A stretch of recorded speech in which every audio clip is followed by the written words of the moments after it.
ئەمڕۆ هەشتی چوار یادی ڕۆژی جیهانی هۆشیارکردنەوە لە مین و پژگیریکردنی کاروباری مین. دەستگای گشتی کاروباری مین هەولێر لە حامیەی ڕواندز یادی ئەو ڕۆژیان کردەوە و تیایدا چەندین دیمەنی قوربانیانی مین و تەقەمەنی خرانە ڕوو. لە یادی ڕۆژی جیهانی مین کارمەندانی مینلابەری دەستگای مین داوا لە حکوومەت دەکەن وەکو گرێبەست نەمێننەوە و ببنە فەرمانبەرێکی فەرمی.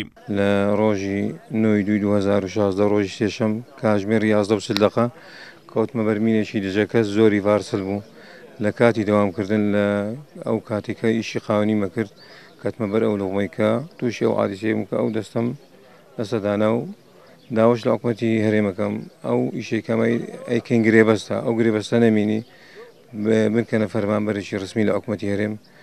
داواکاریم لە حکوومەتی هەرێم هەیە کە موچەکانمان زۆر دابەزیوە لە گرێبەست.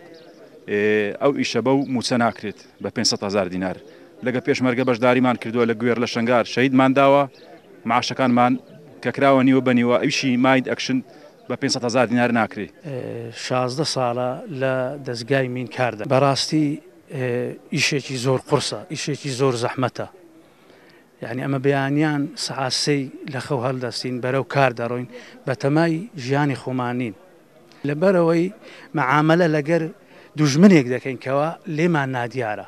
حەزەکەین خزمەتی ئەو کوردستانە بکەین، خزمەتی وڵاتی خۆمان بکەین، بەڵام داواش لە حکوومەتی هەرێمی کوردستانەکەین کەوا موچەکانمان لۆزیات کاتەوە کە لە نیوەش کەمتر. محەممەد ئەحمەد سەرۆکی دەستگای گشتی کاروباری مین سەبارەت بە کارمەندانی گرێبەست لە دەستگاکەیان وتی پرۆژە یاسایەکمان ئاراستەی پەرلەمان کردووە دوای ئەکتیڤ بوونەوەی پەرلەمان بە دوای پرۆژە یاسای خۆمانەوەین و کاری جدی لەسەر دەکەین تا پرۆژە یاسایەکە دەردەچێت و کارمەندان بە مافەکانی خۆیان دەگەن. هەر کارمەندێکی دەستگای گشتی کاروباری مین لە کاتی بەجێهێنانی ئەرکی فەرمیە ئەگەر تووشی ڕووداوێک ببێت جا ڕووداوەکە بێتە مای شەهید بوونی یاخود کەم ئەندام بوونی ئەگەر لە حاڵەتی شەهید بوو نابێت دەستگا ئەوە بە فەرمی موافقی ئەنجومەنی وەزیرانمان هەیە و لە وەزارەتی شەهیدان تۆمارەکرێەوە بە شەهید ئەژمارەکرێ. ئەگەر لە کاتی دەوام و ئەرکی فەرمیە بێ و بریندارەکانیش بەڕاستی ئێمە نووسراوی فەرمیان بۆ ئەوکەین لە وەزارەتی کاروباری کۆمەڵایەتی بە کەم ئەندام هەژمارەکرێ سەبارەت بۆ کارمەندانەی کە گرێبەستن لە لای ئێمە پرۆژە یاسایەکمان تەقدیمی پەرلەمانی کوردستان کردووە و خوێندنەوەی یەکەمیشی بۆ کراوە بەپێی ئەو پرۆژە یاسایە ئێمە داوامان کردووە کە ماف و ئیمتیازاتی کارمەندان و پیشەوەرانی مین پارێزراوە بێت وەکو هەموو فەرمانبەرێکی تری حکومی. پاشماوە تەقەمەنیەکانی سەردەمی ڕژێمی بەعس و لە ئێستاشدا پاشماوە تەقەمەنیەکانی سەردەمی تیرۆرستانی داعش مەترسی گەورن بۆ سەرجیانی هاوڵاتیانی هەرێمی کوردستان.